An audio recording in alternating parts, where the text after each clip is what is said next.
नमस्कार। आप सभी लोगों का मेरे चैनल पर स्वागत है। मैं आपको मुंशी प्रेमचंद जी की कहानियां सुनाती हूँ। आपको मेरी कहानी अच्छी लगे तो मेरे चैनल को जरूर सब्सक्राइब करें और लाइक करें और इस कहानी का आनंद लीजिए। मनुष्य की आर्थिक अवस्था का सबसे ज्यादा असर उसके नाम पर पड़ता है। मौजे बेला के मंगरू ठाकुर जब से कांस्टेबल हो गए हैं, इनका नाम मंगल सिंह हो गया है। अब उन्हें कोई मंगरू कहने का साहस नहीं कर सकता।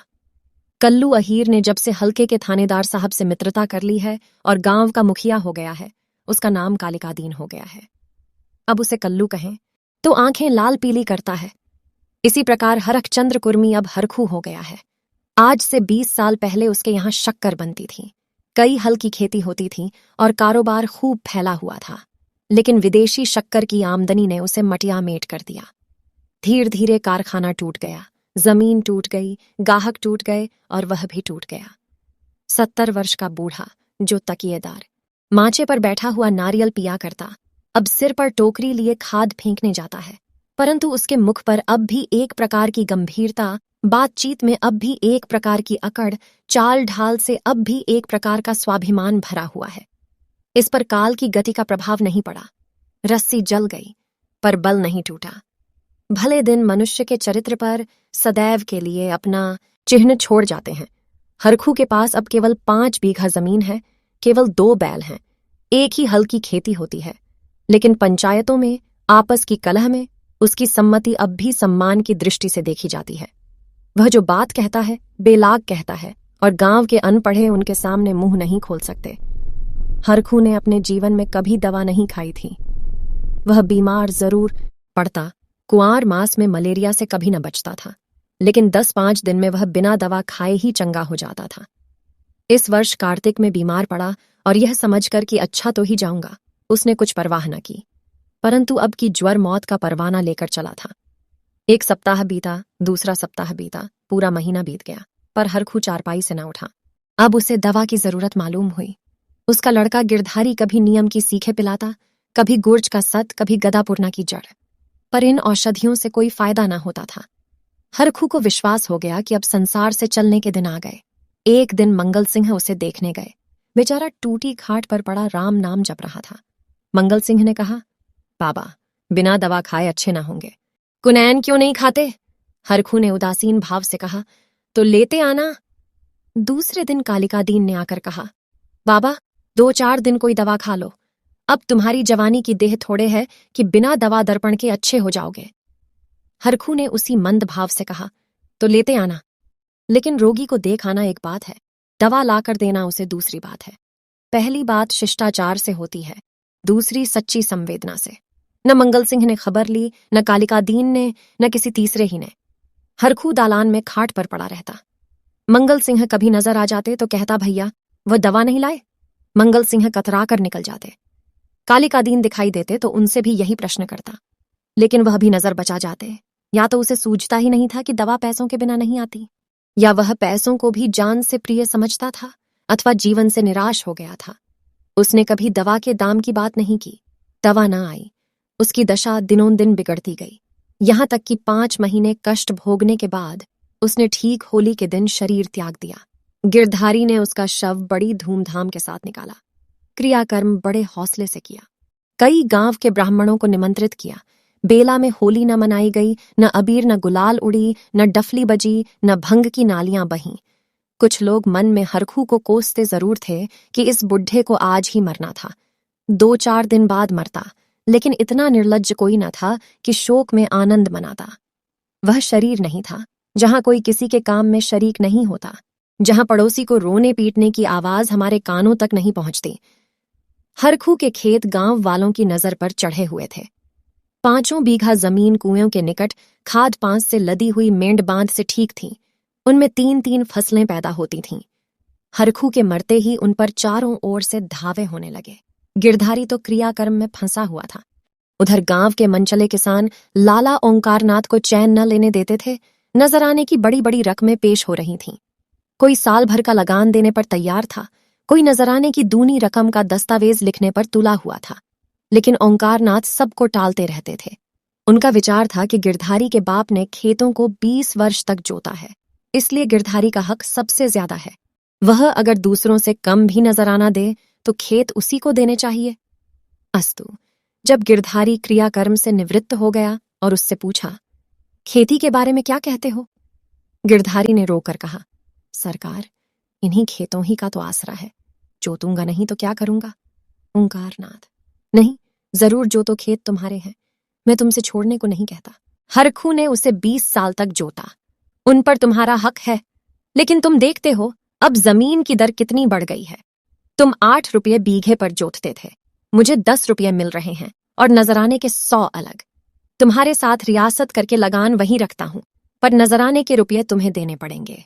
गिरधारी सरकार, मेरे घर में तो इस समय रोटियों का भी ठिकाना नहीं है। इतने रुपये कहाँ से लाऊंगा? जो कुछ जमा जथा थी दादा के काम में उठ गई। अनाज खलिहान में है, लेकिन दादा के बीमार हो जाने से उपज भी अच्छी नहीं हुई। रुपये कहाँ से लाऊं? ओंकरानाथ, यह सच है, लेकिन मैं इससे ज्यादा रियायत नहीं कर सकता। गिरधारी, नहीं सरकार, ऐसा न कहिए, नहीं तो हम बिना मारे मर जाएंगे। आप बड़े होकर कहते हैं तो मैं बैल बछिया बेचकर 50 रुपया ला सकता हूं, इससे बेशी की हिम्मत मेरी नहीं पड़ती। ओंकारनाथ चिढ़कर बोले, तुम समझते होगे कि हम ये रुपये लेकर अपने घर में रख लेते हैं और चैन की बंशी बजाते हैं, लेकिन हमारे ऊपर जो कुछ गुजरती है हम भी जानते हैं। कहीं यह चंदा, कहीं वह चंदा, कहीं यह नजर, कहीं वह नजर, कहीं यह इनाम, कहीं वह इनाम। इनके मारे कचूमर निकल जाता है। बड़े दिन में सैकड़ों रुपये डालियों में उड़ जाते हैं। जिसे डाली न दो वही मुंह फुलाता है। जिन चीजों के लिए लड़के तरस कर रह जाते हैं उन्हें बाहर से मंगवाकर डालियां सजाता हूं। उस पर कभी कानूनगो आ गए, कभी तहसीलदार, कभी डिप्टी साहब का लश्कर आ गया। सब मेरे मेहमान होते हैं। अगर न करूं तो नक्कू बनूं और सबकी आंखों में कांटा बन जाऊं। साल में 1000-1200 मोदी को इसी रसद खुराक के मद में देने पड़ते हैं। यह सब कहां से आए? बस यही जी चाहता है कि छोड़कर चला जाऊं, लेकिन हमें परमात्मा ने इसलिए बनाया है कि एक से रुपया सता कर लें और दूसरे को रो रो कर दें। यही हमारा काम है। तुम्हारे साथ इतनी रियासत कर रहा हूं, मगर तुम इतनी रियासत पर भी खुश नहीं होते तो हरी इच्छा नजराने में 1 पैसे की भी रियायत न होगी। अगर 1 हफ्ते के अंदर रुपए दाखिल करोगे तो खेत जोतने पाओगे, नहीं तो नहीं। मैं कोई दूसरा प्रबंध कर दूंगा। लेकिन सुभागी यूं चुपचाप बैठने वाली स्त्री न थी। वह क्रोध से भरी हुई कालिका दीन के घर गई और उसकी स्त्री को खूब लथेड़ा कल का बानी आज का सेठ खेत जोतने चले हैं।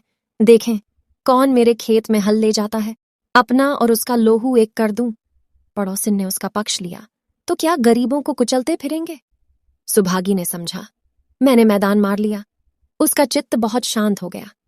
किंतु वही वायु जो पानी में लहरें पैदा करती हैं वृक्षों की जड़ से उखाड़ डालती है। सुभागी तो पड़ोसियों की पंचायत में अपने दुखड़े रोती और कालिका दीन की स्त्री से छेड़ लड़ती। इधर गिरधारी अपने द्वार पर बैठा हुआ सोचता, अब मेरा क्या हाल होगा? अब यह जीवन कैसे कटेगा? ये लड़के किसके द्वार पर जाएंगे? मजदूरी का विचार करते ही उसका हृदय व्याकुल हो जाता। इतने दिनों तक स्वाधीनता और सम्मान को सुख भोगने के बाद अधम चाकरी की शरण लेने के बदले वह मर जाना अच्छा समझता था। वह अब तक गृहस्थ था। उसकी गणना गांव के भले आदमियों में थी। उसे गांव के मामले में बोलने का अधिकार था। उसके घर में धन न था पर मान था। नाई, कुम्हार, पुरोहित, भाट, चौकीदार, ये सब उसका मुंह ताकते थे। अब यह मर्यादा कहाँ? अब कौन उसकी बात पूछेगा? कौन उसके द्वार आएगा? अब उसे किसी के बराबर बैठने का, किसी के बीच में बोलने का हक नहीं रहा। अब उसे पेट के लिए दूसरों की गुलामी करनी पड़ेगी। अब पहर रात रहे, कौन बैलों को नांद में लगाएगा? वह दिन अब कहाँ जब गीत गाकर हल चलाता था। छोटी का पसीना एड़ी तक आता था पर जरा भी थकावट न आती थी। अपने लहलहाते हुए खेत को देखकर फूला न समाता था। खलिहान में अनाज का ढेर सामने रखे हुए अपने को राजा समझता था। अब अनाज को टोकरे भर भर कर कौन लाएगा? अब खेती कहाँ, बखार कहाँ? यही सोचते सोचते गिरधारी की आंखों से आंसू की झड़ी लग जाती थी। गांव के 2-4 सज्जन जो कालिका दीन से जलते थे कभी कभी गिरधारी को तसल्ली देने आया करते थे, पर वह उनसे भी खुलकर न बोलता। उसे मालूम होता था कि मैं सबकी नजरों में गिर गया हूं। अगर कोई समझता था कि तुमने क्रियाकर्म में व्यर्थ इतने रुपये उड़ा दिए तो उसे बहुत दुख होता। वह अपने उस काम पर जरा भी न पछताता। मेरे भाग्य में जो कुछ लिखा है वह होगा, पर दादा के रण से तो ऊरण हो गया। उन्होंने अपनी जिंदगी में 4 को खिलाकर खाया। क्या मरने के पीछे उन्हें पिंडे पानी को तरसाता? इस प्रकार 3 मास बीत गए और आषाढ़ आ पहुंचा। आकाश में घटाएं आईं, पानी गिरा, किसान हल जुए ठीक करने लगे, बढ़ई हलों की मरम्मत करने लगा। गिरधारी पागल की तरह कभी घर के भीतर जाता, कभी बाहर जाता, अपने हलों को निकाल देखता। इसकी मुठियां टूट गई हैं, इसकी फाल ढीली हो गई है, जुए में सैला नहीं है। देखते देखते वह एक क्षण अपने को भूल गया। दौड़ा हुई बढ़ई के यहां गया और बोला, रज्जू, मेरे हाल भी बिगड़े हुए हैं, चलो बना दो। रज्जू ने उसकी ओर करुण भाव से देखा और अपना काम करने लगा। गिरधारी को होश आ गया, नींद से चौंक पड़ा, ग्लानि से उसका सिर झुक गया, आंखें भर आईं। चुपचाप घर चला आया। गांव में चारों ओर हलचल मची हुई थी।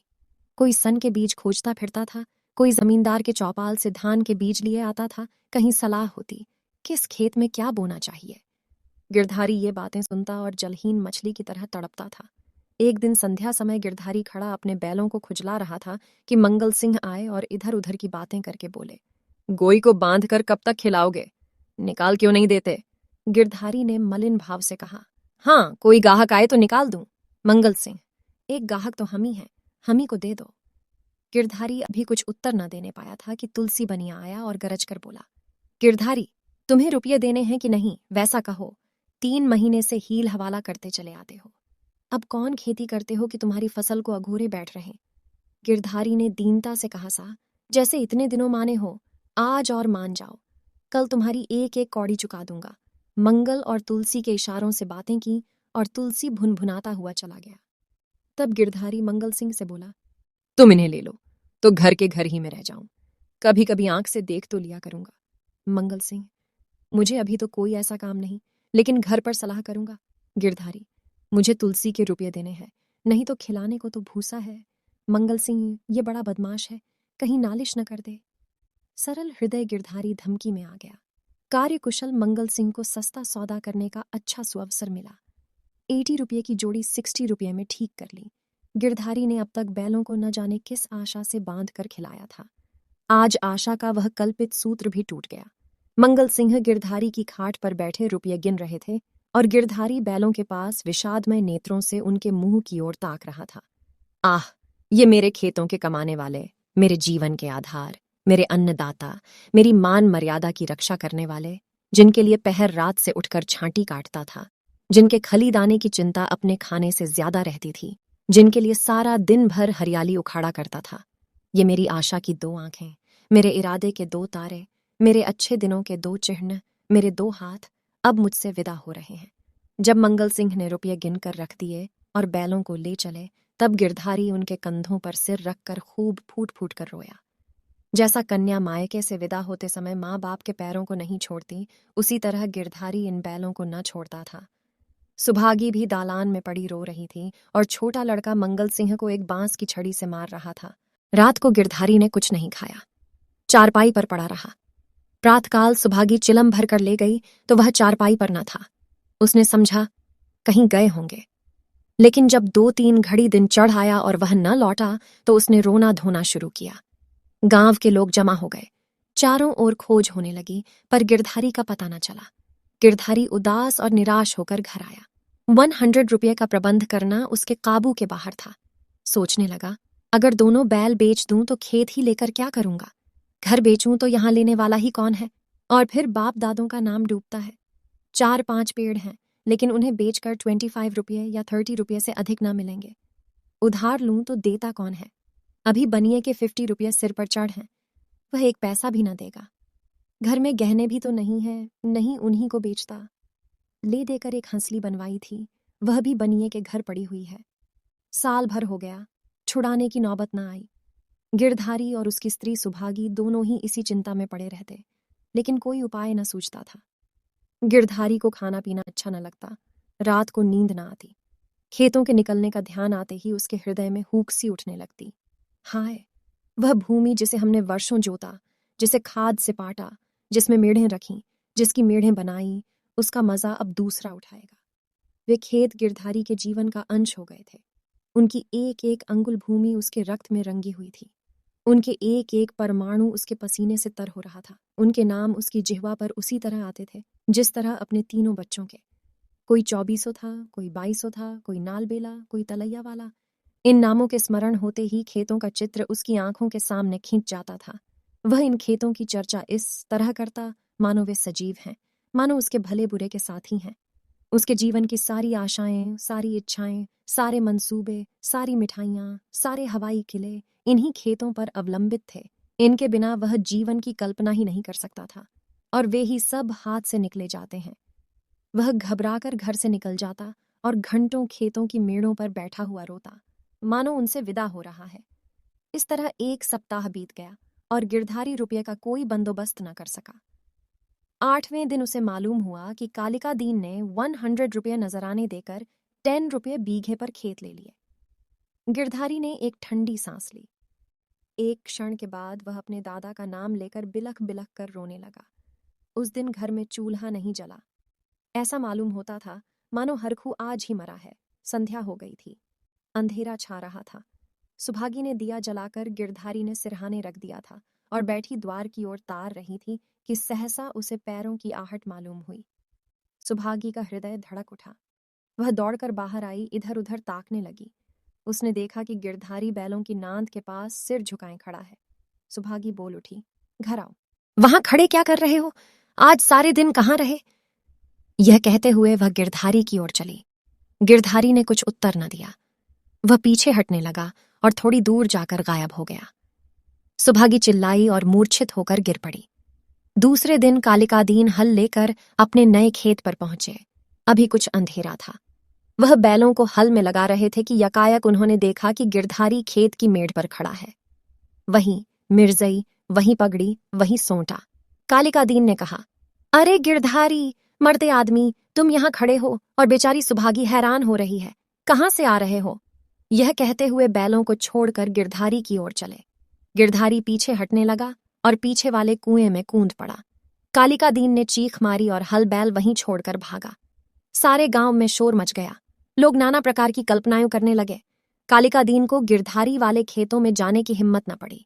गिरधारी को गायब हुए 6 महीने बीत चुके हैं। उसका बड़ा लड़का अब एक ईंट के भट्टे पर काम करता है और 20 रुपये महीना घर आता है। अब वह कमीज और अंग्रेजी जूता पहनता है। घर में दोनों जून तरकारी पकती है और जौ के बदले गेहूं खाया जाता है। लेकिन गांव में उसका कुछ भी आदर नहीं। अब वह मजूर है। सुभागी अब पराए गांव में आए कुत्ते की भांति दबकती फिरती है। वह अब पंचायत में भी नहीं बैठती। वह अब मजदूर की मां है। कालिकादीन ने गिरधारी के खेतों से इस्तीफा दे दिया है, क्योंकि गिरधारी अभी तक अपने खेतों के चारों तरफ मंडराया करता है। अंधेरा होते ही वह मेंढ पर आकर बैठ जाता है और कभी कभी रात को उधर से उसके रोने की आवाज सुनाई देती है। वह किसी से बोलता नहीं, किसी को छेड़ता नहीं। उसे केवल अपने खेतों को देखकर संतोष होता है। दिया जलने के बाद उधर का रास्ता बंद हो जाता है। लाला ओंकारनाथ बहुत चाहते हैं कि ये खेत उठ जाएं, लेकिन गांव के लोग उन खेतों का नाम लेते डरते हैं।